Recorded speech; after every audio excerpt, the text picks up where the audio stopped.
Это тоже 100% оплата. 2 саатка созулган математика жана орус тили предметтери боюнча өткөн олимпиаданын жыйынтыгында Даниил Мурашкин жана Нурмира Эсенбаева жеңүүчү болду.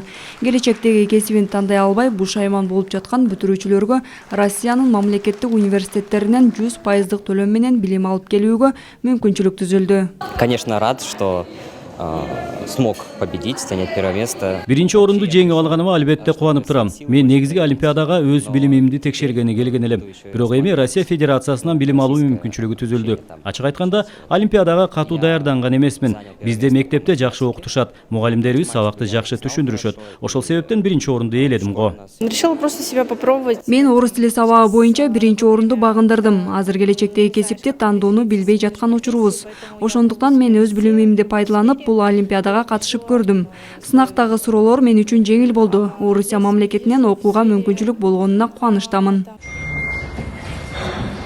11 класстын окуучуларынын арасындагы кесипке багыт берүү боюнча олимпиадасына Жайыл жана Панфилов райондорундагы мектептерден жалпы 130дан ашык окуучу катышты. Тест расмий тилде тапшырылып, билими күчтүүлөр жеңишке жетти. Мен бул жерде калыс тартоонун төрайымы болдум. Биздин окуучулар абдан жакшы жыйынтыктарды көрсөттү. Биз калыс тартоо текшерип отуруп кубанычта болдук. Кесипке карата олимпиада абдан жакшы өттү. Ушул эле олимпиада Жалал-Абад облусунда да өткөн. Ага 170ден ашык окуучу катышкан. Биринчи орунду алып жеңип алган балдарга кошумча аларга акчалай дагы белек сыйлык берилет. 5000 сомдон мындайча айтканда колдоо максатында. Экинчи, үчүнчү орунду алган 4 балага дагы көндүмдөрдү өнүктүрүү фонду бар.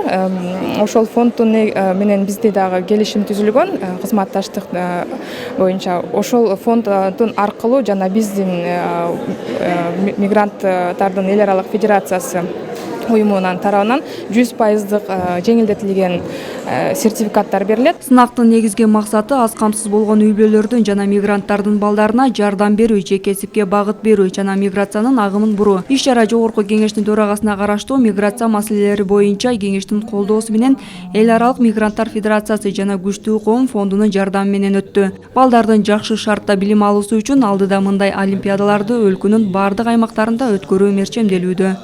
Аруке Амирдинова, Нуркамил Асанов, Ала Тоо 24.